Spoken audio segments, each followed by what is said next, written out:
In this video, I want to share a tip of the trade on mounting these flip-down LCD monitors for your vehicles. Now, this will apply to anybody who's got one of these and is going to go ahead and put it on in there.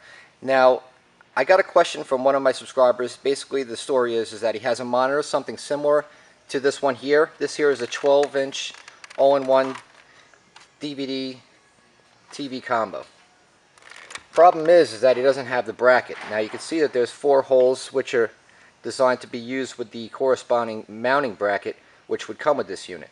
Now, not to say bad things about the mounting brackets that come with these units, but I have to say something bad about it. And the reason why is because if this here is, say, about 14 inches in width, the bracket is typically going to be around here at 13 inches. So it's putting all the weight and the pressure exactly in a small area. Now, if you have a very big van or an SUV, those things can be like 6 feet in length. That's a long stretch. So what's going to happen is eventually this is going to sag, and it's not going to be a very good, clean, tight installation. It's going to give you a problem sooner or later down the road. So what my suggestion is to him or anybody who's putting one of these in is get some of this material. This here is called Luan. It's very thin. What it is a 3-ply piece of plywood. Now, unlike standard plywood, which you can never do this.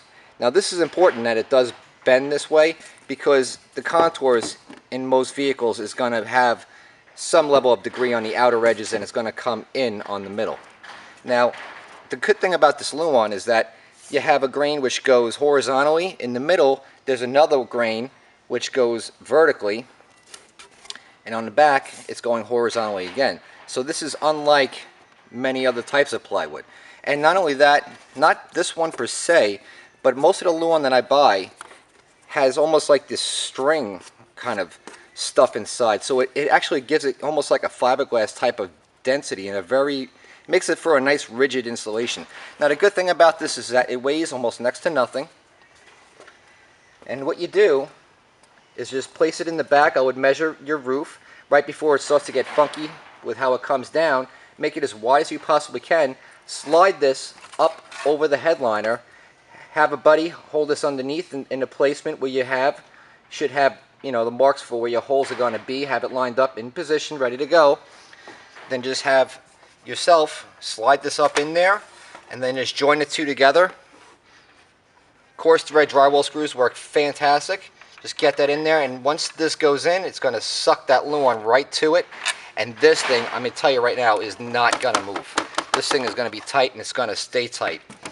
And if you really want to do one better, you could put a little adhesive up onto the Luan if you so choose. But that's my suggestion. That's what I recommend you do. So if you're doing a flip down install, give it a try.